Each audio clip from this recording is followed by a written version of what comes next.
Episode 3, The Dinner Party. Hi. You're listening to Don't Think Twice, a podcast on intimate friendship. They're thriving, actually. Yeah. Today, something a little different. We're starting to expand the lens through which we view connection and community. Beautiful things. What are all these plants? We start close to home. We've invited 6 friends to talk about intimacy and friendship. I'm Marina. You may know me from season 1. And I know Amrita from college because we were both in the vagina monologues together, which means we both know about 100 synonyms for vagina. What are we smoking there? Was that orange flowers? The ones you could touch. The ones you can touch. Yeah. Is that my best baby over there? Hi, honey. My name is Jen. I met Andrew freshman year of college at U of M. We were in the same voice studio, and he has a beautiful voice. And then I met Amrita through Andrew, living in New York, and we were neighbors, actually. And then we became fast friends. This beer is really good. The 6 people at our table today include 4 women, 2 men, college friends, an ex-boyfriend, and neighbor, some that knew Amrita first, some that knew Andrew first. You look great. Y'all look great. Look at y'all, all you smiling people. I'm Ulysses, also a college friend of Amrita's. Also met Andrew in New York. 15 years? So if you add it up, you have kindergarten, grade school. We'd be through college, right? We'd be getting to college right now. So I'd be like meeting Amrita right now. Orientation week. We're adjacent dorms. Welcome. Hi. You'll hear a lot of crosstalk, as you would at any dinner party. How's it going, guys? Okay. Hello, I'm Ariel. I am their landlord. Landlady? Do they still say that? Landlady. Yeah. Jimi I'm Hendrix a landlady. I'm their upstairs neighbor. You drove us to the hospital. Oh, I did drive. Oh my God. I did drive you to the hospital and it made you take Polaroids. It's on our fridge, that Polaroid. Yeah, our last picture as before the baby came. And then I told this to I knew it was you because I stopped it. I'm Lauren, and I met Amrita in college also. But we didn't really become friends until I moved to New York. You'll also hear a lot of scampering and jangling and dog sounds. Our final guest has just arrived. I'm Jed. I met Andrew almost 8 years ago at my place of work, which was a gym. And he was one of the clients that would come to the gym every so often. I put like little notes on Andrew, like, oh, he works at this nonprofit or something, and he comes on Tuesdays with his friend. So yeah, we met there. We ended up dating we were boyfriends for a few years. Mm-hmm. We broke up, but we remained friends.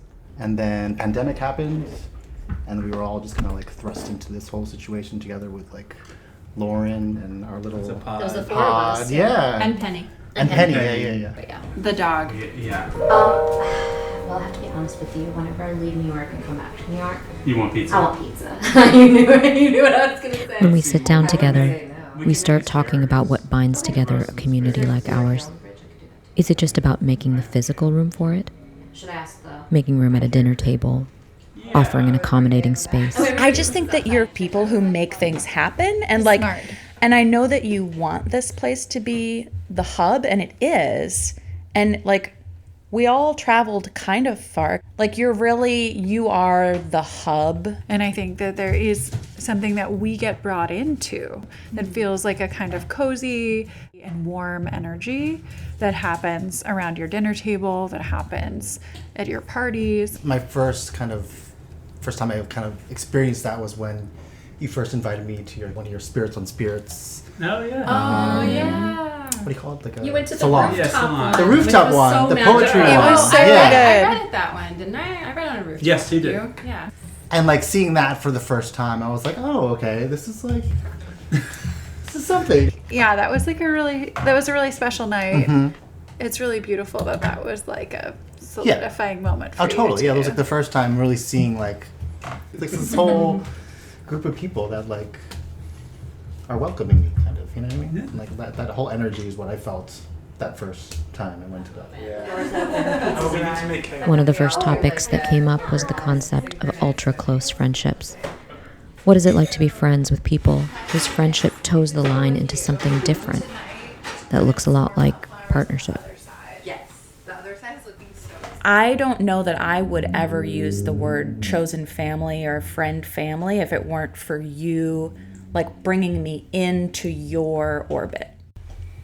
Solar system. And it's really fun to be to be a planet. There was a moment in time where I was a little jealous of Amrita getting so close to you. And then I got to know Amrita, and then I was like, oh, she's the shit. And now I feel just as close. I think having known you, Amrita, for so long, since college, like having that experience that predates Andrew, I experienced, as Andrew was coming into Amrita's life, a sort of a distortion where it's like, or a displacement, not in a bad way, but just like, you know, like used to hang out maybe a little bit more, and now all of a sudden here's somebody else who's stepping into certain conversations that maybe we would have used to have, and now you're having amongst yourselves, right? So there's a little bit of that.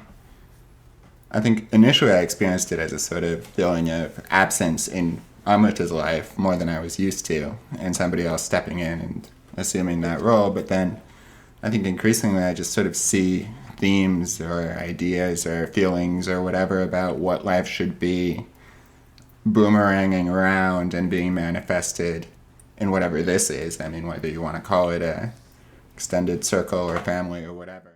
The question we're dancing around here is, where do friendships transgress boundaries of what we define as friendship? Earlier today, we were talking to someone who asked us about the term platonic life partner. You know, to both Elise and Jen touch on this, like, oh, well, where does that leave me as a friend? If this other friend also seems to be moving around boundaries that I would typically think of only if that, you know, for Jen's case, only if Andrew was dating someone, or maybe for you, Lisa's case, only if Amrita was dating someone, would it be easy for me to understand how our relationship would change? Our neighbor, Ariel. Something I've thought about a lot is how I feel like socially we are sort of conditioned to take care of and be taken care of by our romantic partners in a way that just does not really apply to our friends within a long-term domestic partnership. And then outside of one, came and like got my son, met me at the hospital, and like took days off work, and it was like, of course we wouldn't even think about that. You know, it didn't strike me as being a sacrifice or anything sort of out of the ordinary of what one would do for their partner in a medical emergency. And then years later, I was living in New York and was single and was hit by a car and was in the hospital, and not a sense of responsibility to show up. There's not that sort of like inherent, of course I will like take a day off to bring you stuff or like be by your side. And I just thought, like, the weird thing is, in general, I feel much more taken care of by my friends emotionally than I had by my partner. It's about making it a spoken thing, you know, because like I think when you are in a romantic relationship, that becomes an unspoken responsibility that you're automatically each other's emergency contacts. But that's something that you have to kind of ask for or talk about when you're friends with somebody. And it's funny because like I just came off of coming to your 40th birthday trip to Miami with a lot of your kind of tightest circle, your chosen family. And I feel like there is like such an intimacy in your friend group, and that I wouldn't doubt that any of the people that I met or hung out with this weekend would like gladly take a week off of work for you if something happened. But it has to be spoken, right? Like, you know, like, and you have opened your home to whenever your friends are in need of a place to be, or, you know, I think you've cultivated that a lot, but because we don't have the assumption of, you're married and then you have to do that. This like obligation versus like an opt-in version of that. And I think like I observed it very clearly that you have many versions of that.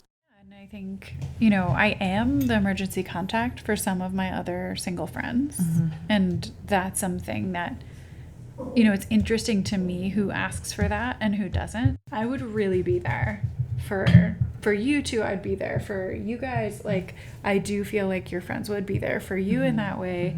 But it is also this space of like having to make yourself vulnerable that people are less comfortable with. And I think sometimes because of my like profession or whatever, people think that it's going to be less uncomfortable to be vulnerable with me.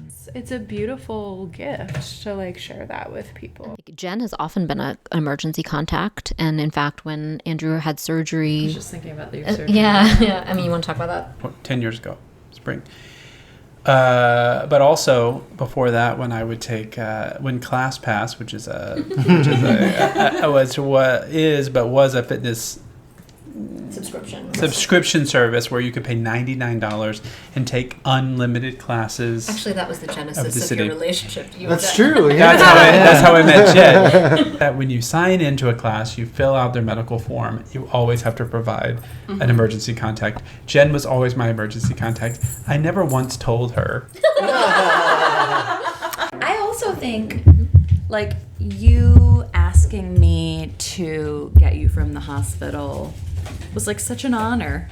People like feeling needed. It's true. It goes both ways. Like, a gift to you may ask. need help, but like, don't you love being the one? I think the reality is seeing different types of friendships in front of you changes what your idea of a friendship or a life partnership could be. And I think like some of us get caught in the vortex of, you know, seeing what your partnership makes possible.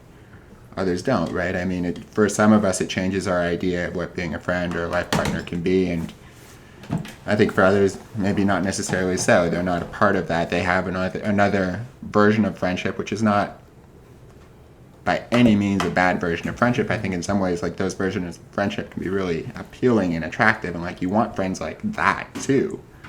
But it shows that there's other relationships possible that redefine what the words themselves can mean. I can understand that. I think so. It was a warm March though, so it felt more off-season.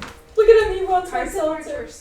I think that phrase that you use, platonic life partner, or platonic anything, it's interesting. It's kind of, if you break it apart, it has this malleability to it, which, I mean, if platonic is the idea of what, you know, an idealized version of something is. I think like there's something, I mean, which maybe you guys will disagree with, but, you know, having a platonic relationship as my co-parenting relationship is that it's not a closed circuit, and that there, you know, that there's room for other like vertices in this like matrix. Sorry, I went math and then I had to finish the sentence. Ulysses is laughing because we were math majors together, but Sort of one of the foundational aspects of our relationship includes the probability of change. And so to your point, you know, if I think of it cynically or I think of it pessimistically, if and when we have romantic partners, is that then the time that we're going to have this reckoning? actually being put to the test at that point, right? Things are actually being put to the test. I think the optimistic view on that is that, or I don't know if this is optimistic. This is probably also pessimistic. Just pessimistic about a different thing. Which is that like in a romantic relationship, the ideal version of that is that things don't have to ever change again. Like I always think about that. Yeah. Like, is that once you're partnered, it's like, oh, this is your permanent state, and you never have to change. But if the foundational element of our relationship is that things will change, then you've planned for it in a way, or that it's like you know. Well, and interestingly, a condition. I feel like now in this era of like everybody's in it, it's like I feel like in some ways maybe the sort of romantic partner as the anchor is sort of starting to take cues from queer communities, from sort of more communally oriented, and who knows whether this like it's so trendy right now, right? To to be in an open marriage. But maybe At least for straights, it's trendy. for the straights. That's true. For the straights. Yeah, for some queer people, it's always been in. Right. No, but I'm wondering if that is a kind of delayed recognition that actually having the option for change and even radical change and growth and reconfiguration is actually really important.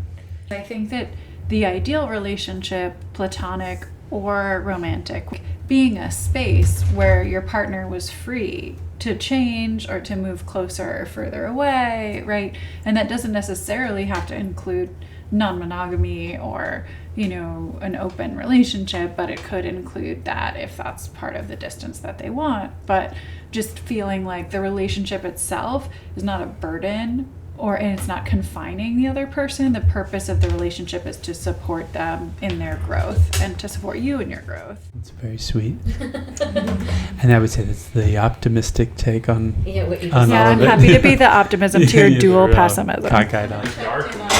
Right, I got a headlamp tonight so that I could do this. Oh my God, after, seriously? so I That's don't so have funny. to delay. Well, it is like I've been using my phone. It's very hard to see seeds against the dirt in the dark. You're looking for seeds in the We all dark? have acquaintances, friends in our lives of varying degrees of intimacy.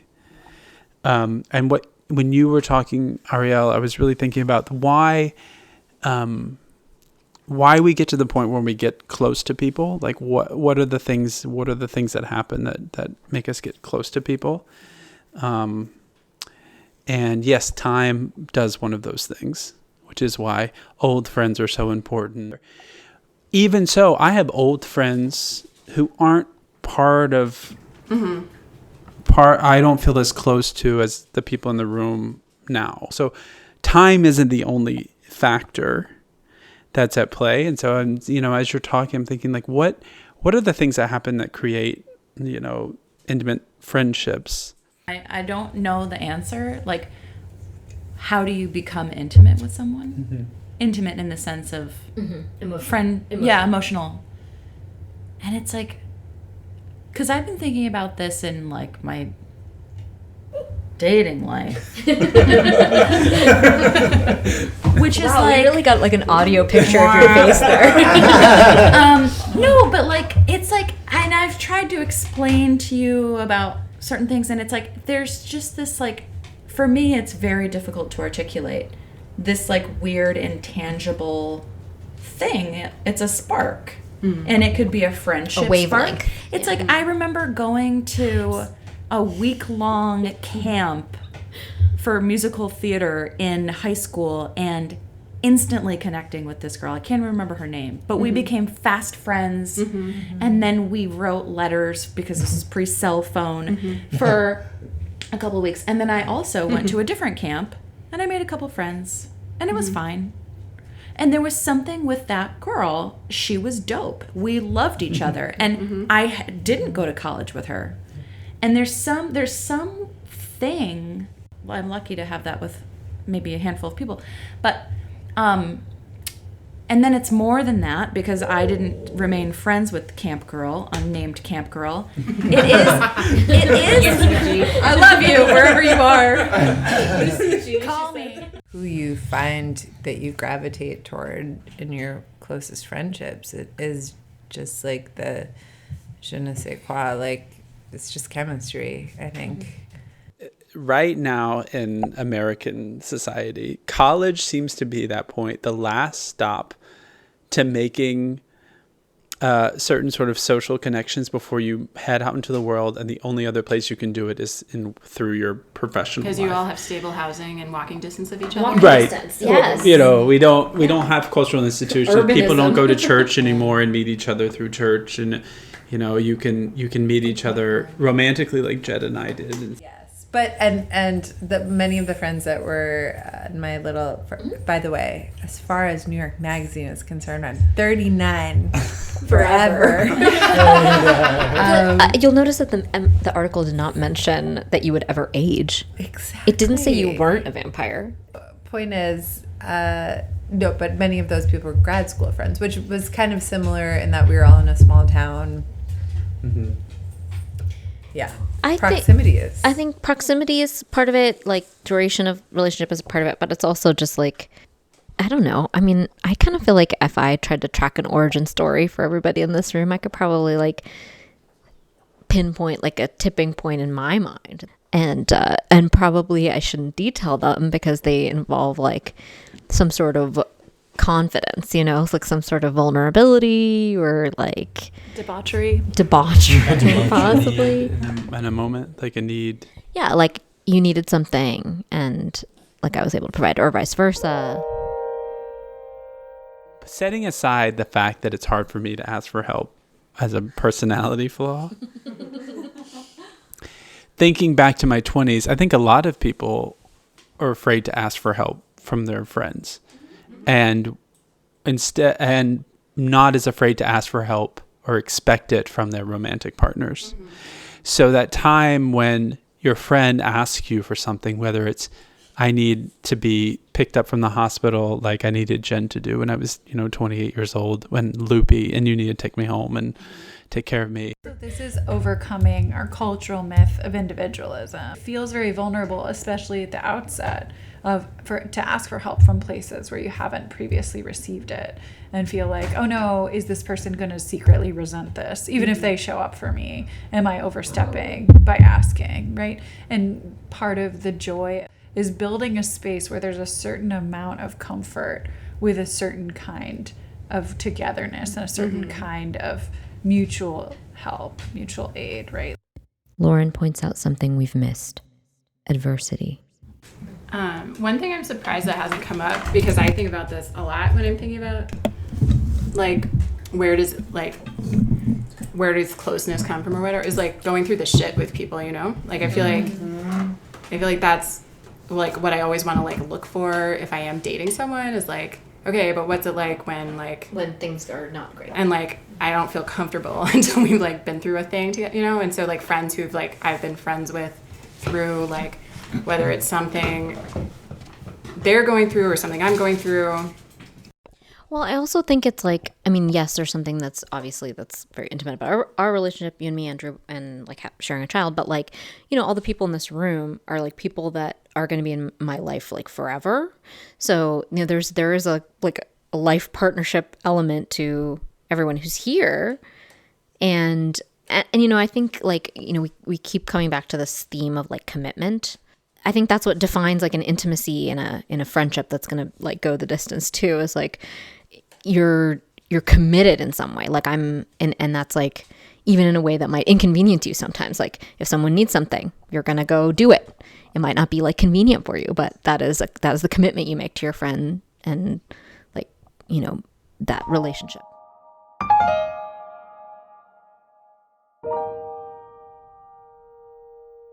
Okay, wait. Have you ever seen each? Okay, so I was recently see each other naked. Well, I was gonna ask, have you peed in front of each other? No. Amrita gave never. What are you talking about? Remember when I peed on the R train platform?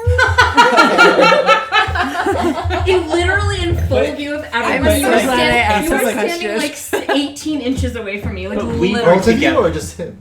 I peed. Oh, you peed. But also, Amrita gave birth in front of you. You saw That's more intimate. Vagina. That's more intimate than peeing. Yeah, birth is birth, Birth is birth. I don't know. I think peeing on the R train is more intimate. Everyone admire my Dolly Parton. Ours. What? Glorious. I love A Clear Blue Morning. It's such a good song. It's great. This is a Dolly Parton. So the company's Lodge, which is Very solid. yes. Yeah, they're the And they came out with a limited edition series. partnership Dolly with Partner. Dolly Partner Partner. with them. Dolly Partner. Something that I've been thinking about in terms of like intimacy and like how you took your friendship to partnership, life partnership. And some of this comes from most of a book that I read that Amrita gave me. All the Single Ladies. Okay. Oh, yeah. Yes. Talks a lot about intimacy that women in particular can develop. I guess what I'm trying to say is that I think now it's like, correct me if I'm wrong, but for straight men, it's like maybe a romantic relationship is quite possibly the only place where you get like this really deep intimacy. There are much different types of messages, or messages that you've just decided to ignore as a gay man. That's like, oh, fuck that toxic masculinity. Like, I'm going to be vulnerable. I'm going to make, you know, these types of commitments to my friendships, and I'm going to seek out help from my friends. That, I guess what I'm saying is, would you two be possible if you were straight? Or like how much do you think that your sexuality and your gender enable you to have gotten as far as you've gotten? Well, I should say, first of all, that we have only one straight man in the room right now, Ulysses. But you know, I've always kind of, you've always been a little bit anomalous as a straight man, like in terms of emotional intimacy. I know, isn't it? Because you've always been someone. You've been like one of the only straight male friendships where we say "I love you." Yeah. I mean, not to make this like a hashtag not all men like moment, but let's just take a sidebar to say like hashtag not this one man. No, but I think it's a really interesting question. Yes, Jen. Because like my cynical side would say no, it would not be a relationship that was possible if Andrew were straight. But this is like a very difficult hypothetical, because if you were like it's like, if you were a different person, would I have done this? No, no. The reason you didn't want to have children was because you didn't want to find yourself in that dynamic, right? In a typical dynamic. Yeah, and then also the maintenance of that dynamic too. Like, once you have kids, then how do you continue to want to sleep with each other? Well, that's your own baggage. Yeah. The magic spark is still alive with us. In the Jen sense. in the girl at camp who's dope sense, yeah? Do you think you would have kids with Amrita if you were straight? Go. No. Explain. Just the way the gender dynamics are in this country, that if I was a straight man, I would have just married a woman and had children. You would what? Sorry? Married a woman and had children, or been waiting to do that. And it's a really interesting question that I've never asked. It's like such a simple question, but something I've never asked myself. Well, and you know, part of this actually comes from the that article about you guys in Curbed. And then the comments were so funny. They were. Just wait, they fall in love or something. And then someone commented, he's gay. He's gay. Yeah. I saw that. It's just like the dumbest thing. Like, they couldn't get it. They didn't get it on any level. No. See how this could possibly be good for you and good for your son. And I just was like, what are you talking about? It was sort of comical. It's a double. You know what I think, if I was a straight man, and we're talking about this scenario, that I would have some level of worry about, I don't know how to say it, Amrita's romantic life. But none about my own. Wait, I'm just being honest. Wait, what? But I'm being honest. That's so interesting because I don't understand. But why am I not worried about the same thing? Well, why are you not worried about the same thing? Why am I? It's It's jealousy. Men are bears. No, it's jealousy, but it's also like ownership. well, there's something so clean about us not being attracted to the same people. No, we're just okay. We keep using straight man, but we're really talking about the whole culture. Yeah. We're talking about the dynamics and the expectations and all of it. And so, to Jen's point, if I was straight, the reason I said no was because of all of that, not because of a straight man's attitude, but because of holistically all the roles we are made to play and the expectations. People generally have like More of a round. You mean it doesn't face away? Well, what's the point?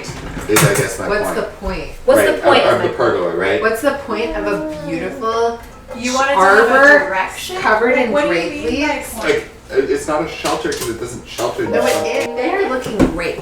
I agree. And What do you imagine think? how great they would look. Did you like the twined attention? with some Like ripe the clematis? clusters of grapes. two varietals of grapes. A ripe cluster. A ripe cluster. Yeah. I'm pumped. Well, I know someone else, my brother-in-law, who's not too keen on pergolas.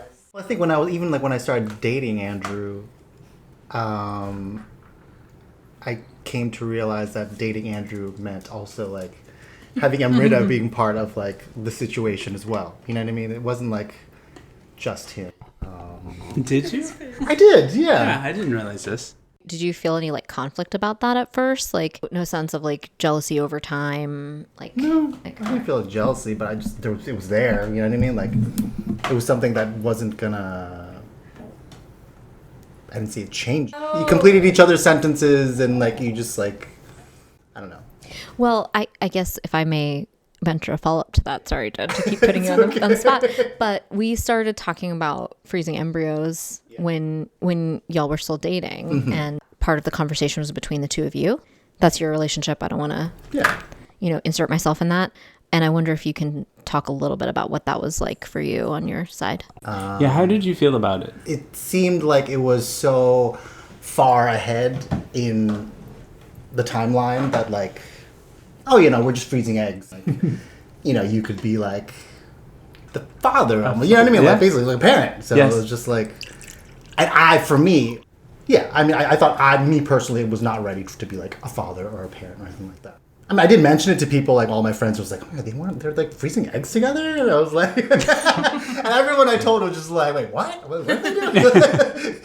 But I mean, I was like, yeah, I mean, like, whatever they want to do, I mean, that's cool. I mean, you know what I mean? Like, well, it's just so funny that my like romantic partner was like whatever they want to do. Just to your original point that you like quickly understood there was some other sort of dynamic. Yeah. I understood that when we were together that you also wanted to be a parent. I did. Yeah. I was all for it. We were conceptualizing the birth of a child between Amrita and I as Jed and I being the primary parents. And that felt fine at the time. I always wanted to have kids, but I've recognized that like I probably won't have kids of my own anymore, and I'm happy with that.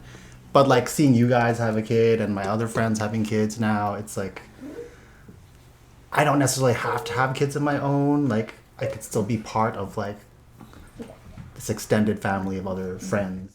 I mean, do you find it painful to have that child realized in the way that it was originally going to be, that was your child, but now is your uncle rather than the parent?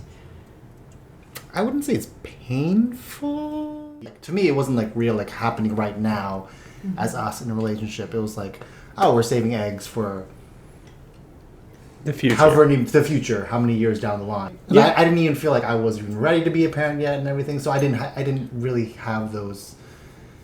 There was actually a moment where the question was raised about whether we wanted to freeze two sets of embryos that had yours too. Yeah. Amrita raised that question when we were going through the fertility process. Where she was thinking of more as a surrogate for you. So she was thinking as a surrogate, and so she said, well, if we're going to do you, should we also do Jed's? I think you may have suggested that, actually. But I think it's an interesting question, like, what your feelings are. So you went from like actively wanting to have kids of your Well, I mean, like not actively wanting to have, like in my not, head. Not in like a tomorrow kind of way, but in the abstract. But in the abstract, a kid would be something that I would want. Yeah. Had wanted before, but now it's like, I'm not that stressed about having it. But if the opportunity arose. If the opportunity arose and I had the ability to support a child, like through, everything, I would consider it. But let's talk about this later. Yes.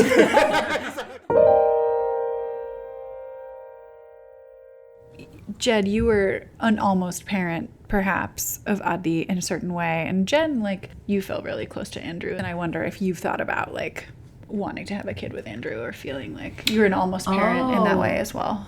No, that never crossed my mind. I just didn't. I don't know.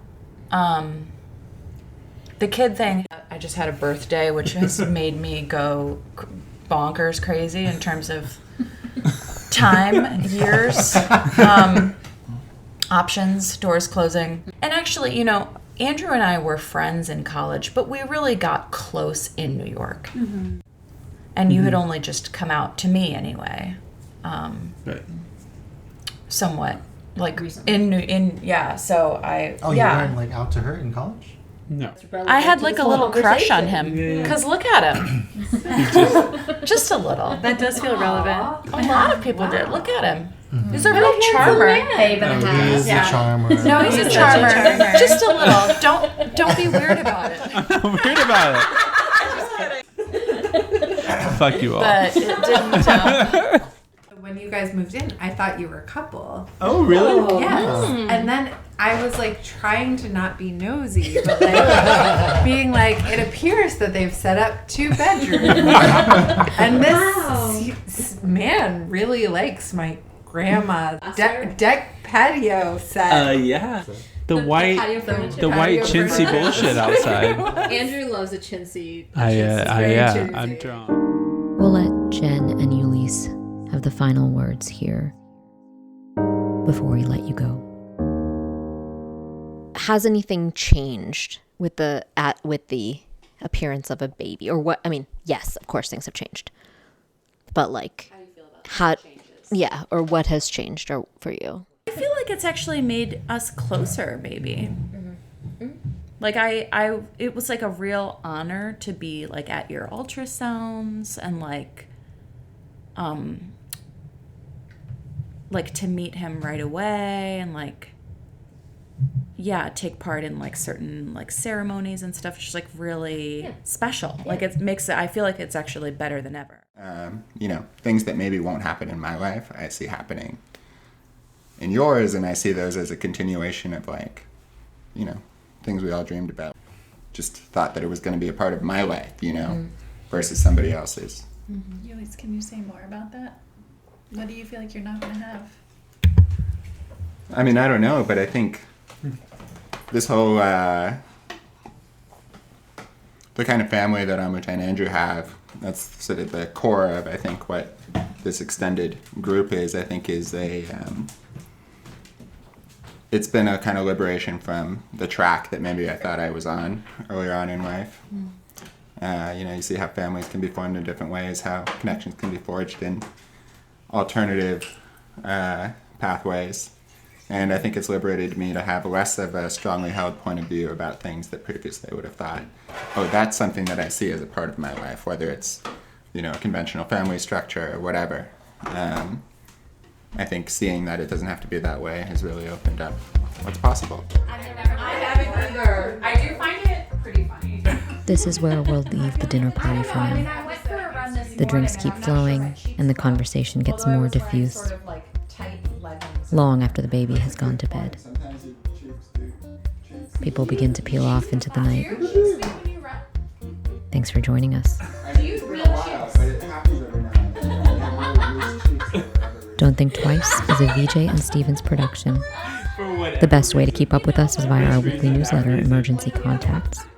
Sign up via our website, vjandstevens.com, or at emergencycontacts.substack.com. Everyone else left the cemetery. I went to go get a cigar, to be honest. Still there. VJ and Stevens is the creative partnership of Platonic Life partners Amrita Vijayaraghavan and Andrew Stevens. Their work celebrates the beauty of living authentically and building community with imagination and humor. Hours. More from us and our co-host for the season, Marina Weiss, coming up soon. I gotta go. Love you. Bye.